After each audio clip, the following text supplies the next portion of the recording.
وما أرسلناك إلا رحمة للعالمين۔ السلام علیکم ورحمۃ اللہ وبرکاتہ۔ کیا حال ہے آپ سب کے؟ ہماری دعا ہے اللہ سبحانہ و تعالی آپ کو ہمیشہ ہنستا اور مسکراتا رکھے، آمین۔ ہم آپ سب کو رسول اللہ صلی اللہ علیہ وسلم کی سیرت کے سفر میں خوش آمدید کہتے ہیں۔ آج انشاءاللہ ہم آپ کو نبی صلی اللہ علیہ وسلم کی مکہ سے مدینہ ہجرت کے سفر کے بارے میں بتائیں گے۔ ہجرت کا مطلب ہے کسی ایک جگہ سے دوسری جگہ چلے جانا۔ آپ صلی اللہ علیہ وسلم مدینہ کیسے پہنچے؟ یہ بھی معجزات سے بھرا ایک واقعہ ہے، اور کیوں نہ ہو کہ آپ صلی اللہ علیہ وسلم اللہ کا حکم آ جانے سے پہلے ہجرت نہیں فرمائی، بلکہ اللہ کے حکم کا انتظار کیا۔ صحیح بخاری میں حضرت عائشہ رضی اللہ عنہا سے مروی ہے کہ رسول اللہ صلی اللہ علیہ وسلم نے مسلمانوں سے فرمایا، مجھے تمہارا مقام ہجرت دکھلایا گیا ہے۔ اس کے بعد لوگوں نے مدینے کی جانب ہجرت کی۔ حضرت ابو بکر رضی اللہ عنہ نے بھی سفر مدینہ کے لیے ساز و سامان تیار کر لیا، لیکن رسول اللہ صلی اللہ علیہ وسلم نے ان سے فرمایا، ذرا رکے رہو، کیونکہ توقع ہے مجھے بھی اجازت دے دی جائے گی۔ ابو بکر رضی اللہ عنہ نے کہا، میرے باپ آپ صلی اللہ علیہ وسلم پر فدا، کیا آپ صلی اللہ علیہ وسلم کو اس کی امید ہے؟ آپ صلی اللہ علیہ وسلم نے فرمایا، ہاں۔ اس کے بعد ابو بکر رضی اللہ عنہ رکے رہے تاکہ رسول اللہ صلی اللہ علیہ وسلم کے ساتھ سفر کریں۔ ان کے پاس 2 اونٹنیاں تھیں، انہیں بھی 4 ماہ تک ببول کے پتوں کا خوب چارہ کھلایا۔ حضرت عمر رضی اللہ عنہ کے بارے میں آتا ہے، انہوں نے ہجرت کے بارے میں کعبہ میں تلوار تان کر اعلان کیا کہ جو چاہتا ہے اس کی بیوی بیوہ ہو جائے، اس کے بچے یتیم ہو جائے، وہ مجھے روک لے۔ پھر تقریباً 20 صحابہ کے قافلے کے ساتھ ہجرت فرمائی۔ جب مشرکین نے دیکھا کہ صحابہ کرام رضی اللہ عنہ تیار ہو کر نکل گئے، ہجرت کی وجہ یہ تھی کہ مسلمانوں کا مکہ میں رہنا اور ظلم و ستم سہنا مشکل ہوتا جا رہا تھا، جبکہ مدینہ میں لوگ مسلمانوں کی میزبانی کرنے کو بے قرار تھے۔ لہٰذا آپ صلی اللہ علیہ وسلم نے مسلمانوں کو مدینہ ہجرت کی اجازت دے دی۔ ہجرت کرنا کوئی آسان کام نہ تھا، کفار مکہ راستے کی ایک بڑی رکاوٹ تھے، لہٰذا جب مسلمان چھپ چھپا کر ہجرت کرتے تو کسی کے بیوی بچے مکہ میں ہی رہ جاتے، مال اور اسباب تو اکثر کا یہی رہ گیا، کوئی پکڑا گیا تو قید کر لیا گیا۔ جیسا کہ آپ کو معلوم ہے، قریش کے لوگ ہر طرح سے کوشش کر رہے تھے کہ رسول اللہ صلی اللہ علیہ وسلم کو ان کے اسلام پھیلانے کے کام سے روکیں، لیکن اس کے باوجود اسلام مکہ کے ارد گرد کی جگہوں میں پھیل رہا تھا۔ پھر قریش کے لوگوں نے رسول اللہ صلی اللہ علیہ وسلم کو قتل کرنے کا ایک ظالمانہ منصوبہ بنایا۔ اللہ سبحانہ و تعالی کی طرف سے جبرائیل علیہ السلام کو بھیجا گیا تاکہ وہ رسول اللہ صلی اللہ علیہ وسلم کو قریش کے اس منصوبے کی خبر دیں، اور اللہ سبحانہ و تعالی کی طرف سے اجازت دیں کہ رسول اللہ صلی اللہ علیہ وسلم کو مکہ چھوڑ کر چلے جائیں۔ جب آپ صلی اللہ علیہ وسلم کو ہجرت کی اجازت ملی تو قریش مکہ آپ صلی اللہ علیہ وسلم کے خلاف سازشوں میں لگے ہوئے تھے۔ یہ ہجرت اللہ کے دین کے لیے تھی، یہ ہجرت اللہ کے دین کو اس دنیا میں پھیلانے کے لیے تھی۔ کتنی قربانیاں اس موقع پر دی گئیں، لوگوں نے اپنے مال اور اسباب چھوڑ دیے۔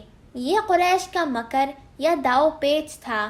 قریش کی پارلیمنٹ دار الندوہ میں جمع ہوتے ہیں اور ایک تجویز اور رازداری برتی جاتی ہے کہ صورتحال ہے کہ محمد صلی اللہ علیہ وسلم کے ساتھی ہمارے ہاتھوں سے نکل چکے ہیں، اگر یہ اسی طرح مدینے میں جمع ہوتے رہے اور خود رسول اللہ صلی اللہ علیہ وسلم وہاں جا پہنچے تو پھر یہ ایک طاقت بن کے ابھریں گے، پھر یہ ہمارے مقابلے کی ایک طاقت ہوگی۔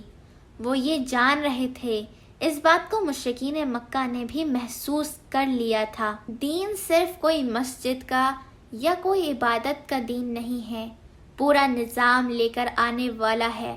ان کو معلوم تھا ایک اسلامی ریاست وجود میں آنے والی ہے، اور وہ اسلامی ریاست رکے گی نہیں، وہ بیٹھے گی نہیں، وہ صرف ان صحابہ تک محدود نہیں رہے گی، بلکہ یہ دین پورے عرب میں پھیلے گا۔ اس بات کو جب مشرکین مکہ نے محسوس کیا، دارالندوہ میں جمع ہوتے ہیں، صلاح مشورہ کیا جاتا ہے، کیا کیا جائے، کس طریقے سے نپٹا جائے۔ کسی کے ذہن میں یہ خیال پیدا ہوتا ہے کہ محمد رسول اللہ صلی اللہ علیہ وسلم کو پکڑ کے کسی گھر کے اندر بند کر دیں۔ اس موقع پر ابلیس نجد شیخ کی صورت میں اس مجلس میں شامل ہوا، فوراً اٹھ کر کہتا ہے، نہیں، یہ طریقہ کار غلط ثابت ہوگا، کیونکہ اس طریقے سے نبی صلی اللہ علیہ وسلم کے صحابہ کے حوالے سے وہ یہ کہتے ہیں، ان کے صحابہ آئیں گے اور محمد صلی اللہ علیہ وسلم کو تمہارے ہاتھوں سے لے کر چلے جائیں گے۔ ایک دوسرا اٹھتا ہے، وہ یہ رائے پیش کرتا ہے محمد صلی اللہ علیہ وسلم کے حوالے سے کہ ان کو لے جا کے کسی دور دراز کے علاقے میں چھوڑ آتے ہیں۔ اس پر وہ ابلیس ہی کہتا ہے، نہیں، تم ان کی شرع کلامی کو جانتے ہو، وہ جہاں بھی جائیں گے لوگوں کے دلوں میں گھر کر جائیں گے۔ پھر ابو جہل اٹھتا ہے، پھر اس نے تجویز پیش کی، خونی تجویز پیش کی، کہ اس نے کہا، میرے ذہن میں ایک ہی خیال پیدا ہوتا ہے، ہر قبیلے کا ایک نوجوان منتخب کیا جائے اور ایک بار میں ہی محمد رسول اللہ صلی اللہ علیہ وسلم پر حملہ ور ہوں، کیونکہ قبیلہ ہاشم کے لوگ تمام قبائل سے جنگ نہیں کر سکیں گے اور مجبوری میں پھر خون بہا لینا پڑے گا۔ اس پر وہ نجدی شیخ، وہ ابلیس، یہ کہتا ہے، ہاں، یہ سب سے درست رائے ہے، اور اسی پر سب کا اتفاق ہوتا ہے۔ ادھر قریش کی یہ تدبیر ہے اور ادھر اللہ کی بھی تدبیر ہے، جس کو قرآن مجید میں اللہ نے کہا، وَإِذْ يَمْكُرُ بِكَ الَّذِينَ كَفَرُوا لِيُثْبِتُوكَ أَوْ يَقْتُلُوكَ أَوْ يُخْرِجُوكَ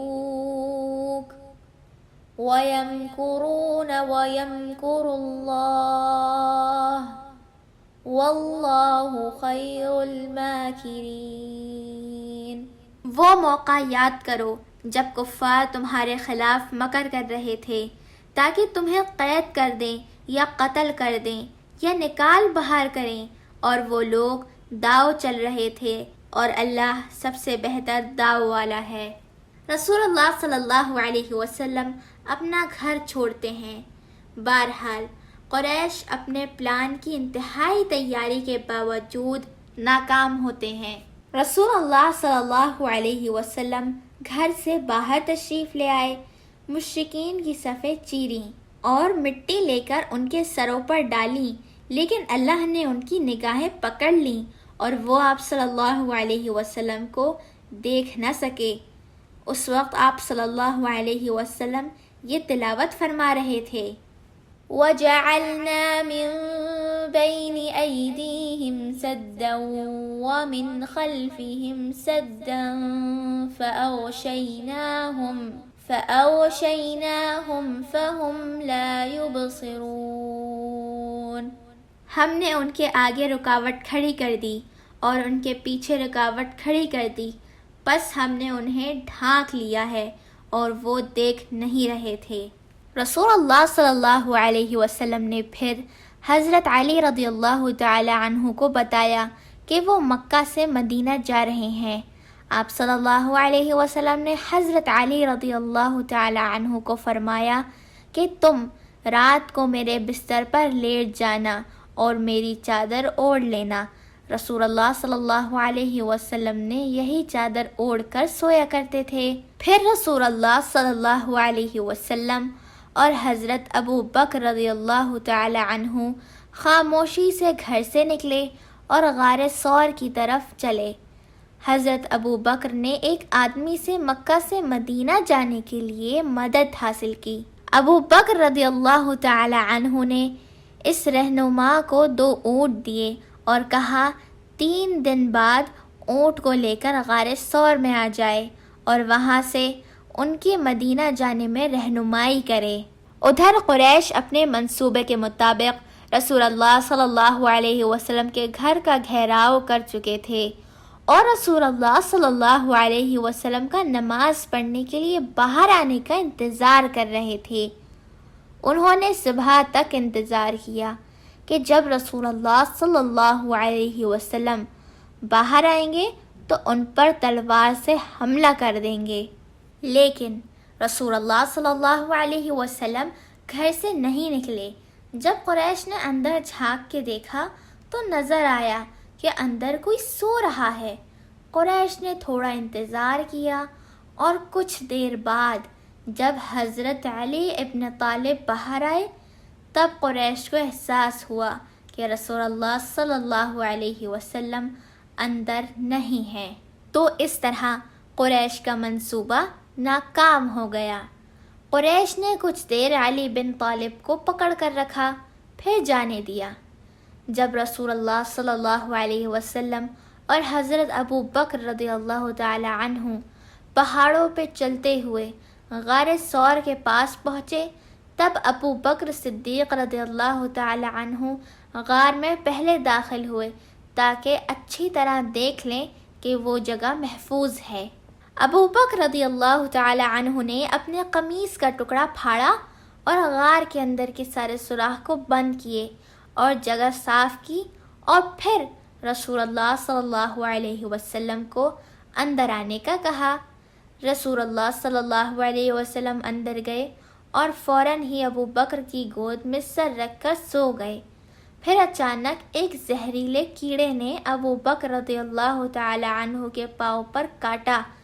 اس سے اتنا شدید درد اٹھا، لیکن حضرت ابو بکر صدیق رضی اللہ تعالی عنہ چیخے نہیں کہ کہیں رسول اللہ صلی اللہ علیہ وسلم کی نیند خراب نہ ہو جائے، لیکن اس درد سے ابو بکر صدیق رضی اللہ تعالی عنہ کی آنکھ سے آنسو نکل آئے اور رسول اللہ صلی اللہ علیہ وسلم کے چہرے مبارک پر گرے۔ رسول اللہ صلی اللہ علیہ وسلم اٹھ گئے اور اپنا تھوک ابو بکر رضی اللہ تعالی عنہ کے پاؤں پر لگایا اور درد دور ہو گیا۔ ابو بکر صدیق رضی اللہ تعالی عنہ کے بیٹے دن کے وقت مکہ میں رہتے اور قریش کے لوگ جو بھی سازشیں کرتے وہ رات کو آ کے رسول اللہ صلی اللہ علیہ وسلم ابو بکر صدیق رضی اللہ تعالی عنہ کو بتا دیتے۔ ادھر حضرت ابو بکر صدیق رضی اللہ تعالی عنہ کے غلام دن میں بکریاں چراتے رہتے اور جب رات کا ایک حصہ گزر جاتا تب بکریاں لے کر رسول اللہ صلی اللہ علیہ وسلم اور ابو بکر صدیق کے پاس پہنچ جاتے۔ اس طرح پیٹ بھر کر وہ دونوں دودھ پی لیتے۔ 3 راتوں تک انہوں نے یہی کیا۔ جب قریش کے لوگوں کو پتہ چلا رسول اللہ صلی اللہ علیہ وسلم اور ابو بکر صدیق رضی اللہ تعالی عنہ دونوں مکہ چھوڑ کر نکل چکے ہیں تو انہیں بہت غصہ آیا۔ انہوں نے فوراً کافی لوگوں کو رسول اللہ صلی اللہ علیہ وسلم اور ابو بکر رضی اللہ تعالی عنہ کو ڈھونڈنے کے لیے بھیجا تاکہ وہ رسول اللہ صلی اللہ علیہ وسلم اور ابو بکر صدیق رضی اللہ تعالی عنہ کے مدینہ پہنچنے سے پہلے ان کو پکڑ لیں۔ ادھر قریش کا یہ حال تھا کہ جب منصوبہ قتل کی رات گزر گئی اور صبح یقینی طور پر معلوم ہو گیا کہ رسول اللہ صلی اللہ علیہ وسلم ان کے ہاتھ سے نکل چکے ہیں تو ان پر گویا جنون طاری ہو گیا۔ انہوں نے سب سے پہلے اپنا غصہ حضرت علی رضی اللہ عنہ پر اتارا، آپ کو گھسیٹ کر خانہ کعبہ لے گئے اور ایک گھڑی زیر حراست رکھا کہ ممکن ہے ان دونوں کی خبر لی جائے۔ لیکن جب حضرت علی رضی اللہ عنہ سے کچھ حاصل نہ ہوا تو ابو بکر رضی اللہ عنہ کے گھر آئے اور دروازہ کھٹکھٹایا۔ حضرت اسماء بنت ابی بکر رضی اللہ عنہ برآمد ہوئیں۔ ان سے پوچھا تمہارے ابا کہاں ہیں؟ انہوں نے کہا واللہ مجھے معلوم نہیں کہ میرے ابا کہاں ہیں۔ اس پر کم بخت خبیث ابو جہل نے ہاتھ اٹھا کر ان کے گال پر اس زور کا تھپڑ مارا کہ ان کے کان کی بالی گر گئی۔ اس کے بعد قریش نے ایک ہنگامی اجلاس کر کے یہ طے کیا ان دونوں کو گرفتار کرنے کے لیے تمام ممکن وسائل کام میں لائے جائیں۔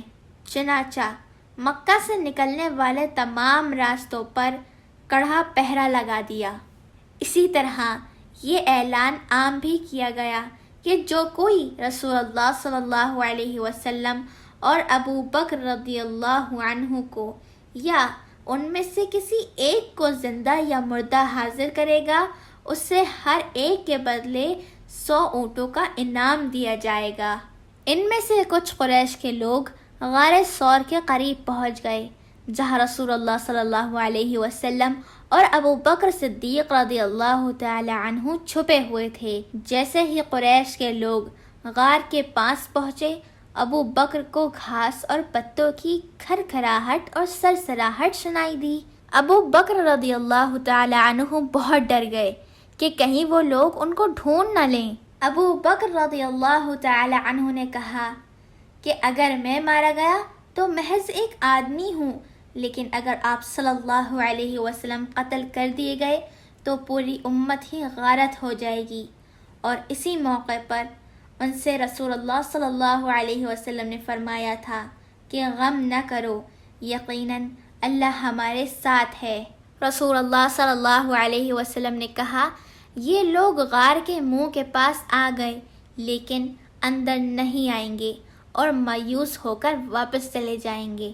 رسول اللہ صلی اللہ علیہ وسلم اور ابو بکر صدیق رضی اللہ عنہ نے غار ثور میں 3 راتیں گزاریں۔ چوتھے روز رسول اللہ صلی اللہ علیہ وسلم اور ابو بکر صدیق رضی اللہ تعالی عنہ غار سے باہر آئے۔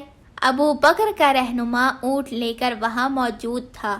وہ رہنما ان کو وہاں سے سمندر کے کنارے اور کنارے سے مدینہ لے کر گیا۔ یہ ایک لمبا راستہ تھا لیکن محفوظ راستہ تھا کیونکہ اس راستے پر کوئی ان کے پیچھے نہ آتا۔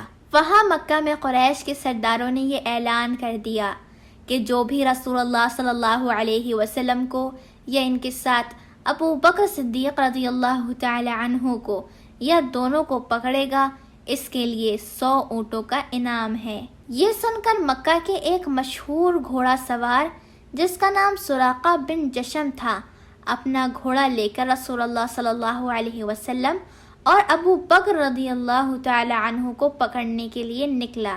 سراقہ اپنے گھوڑے پر نکلا ہی تھا کہ اس کا گھوڑا ٹھوکر کھا کر گر گیا اور سراقہ بھی گر گیا۔ سراقہ نے پھر کوشش کی، گھوڑے پر چلنا شروع کیا لیکن گھوڑا اور سراقہ پھر سے پھسل گئے۔ سراقہ پھر کھڑا ہوا اور گھوڑے پر سوار ہو کر پھر سے چلنا شروع ہوا۔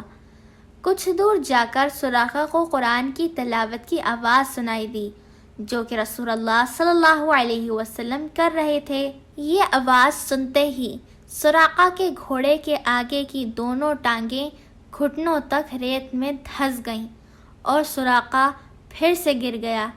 اس سب کے بعد سراقہ کو احساس ہوا کہ کس طرح سراقہ کو بار بار روکا جا رہا ہے کہ وہ رسول اللہ صلی اللہ علیہ وسلم کو تکلیف نہ پہنچا سکے۔ تو پھر سراقہ نے اس بات کو مان لیا کہ رسول اللہ صلی اللہ علیہ وسلم اس میں کامیاب ہوں گے۔ سراقہ رسول اللہ صلی اللہ علیہ وسلم کے پاس گیا اور قریش کے انعام کے بارے میں بتایا جو کہ ان کو پکڑنے والوں کو ملے گا۔ پھر سراقہ نے رسول اللہ صلی اللہ علیہ وسلم کو مکہ کے لوگوں کے سارے منصوبے بتائے اور رسول اللہ صلی اللہ علیہ وسلم کو ان کے سفر کے لیے کھانے اور سامان کی پیشکش کی، لیکن رسول اللہ صلی اللہ علیہ وسلم نے کچھ بھی لینے سے منع کر دیا۔ لیکن رسول اللہ صلی اللہ علیہ وسلم نے سراقہ سے کہا کہ کسی کو بھی ان کے بارے میں خبر نہ دیں۔ سراقہ نے رسول اللہ صلی اللہ علیہ وسلم سے درخواست کی کہ جب رسول اللہ صلی اللہ علیہ وسلم مکہ فتح کر لیں گے تب وہ اس سے بدلہ نہیں لیں گے اور ان کے ساتھ امن کا سلوک کریں گے۔ جب سراقہ وہاں سے واپس لوٹا تو اس نے کچھ لوگوں کو وہاں رسول اللہ صلی اللہ علیہ وسلم کو ڈھونڈنے کے لیے آتے دیکھا۔ سراقہ نے لوگوں سے کہا اس نے یہ جگہ ساری دیکھ لی ہے، اور پھر سراقہ ان لوگوں کو اپنے ساتھ واپس لے گیا۔ رسول اللہ صلی اللہ علیہ وسلم اور ابو بکر صدیق رضی اللہ تعالی عنہ نے راستے میں رکتے رکتے اپنا مدینہ کا سفر جاری رکھا۔ انشاءاللہ اب اگلی دفعہ ہم یہ جانیں گے کہ مدینے میں رسول اللہ صلی اللہ علیہ وسلم کی زندگی میں کیا ہوا۔ اس کے لیے ہماری سیرہ کی قسط دیکھتے رہیے اور اگلی قسط تک اپنا خیال رکھیے گا۔ السلام علیکم ورحمۃ اللہ وبرکاتہ۔ وما أرسلناك إلا رحمة للعالمين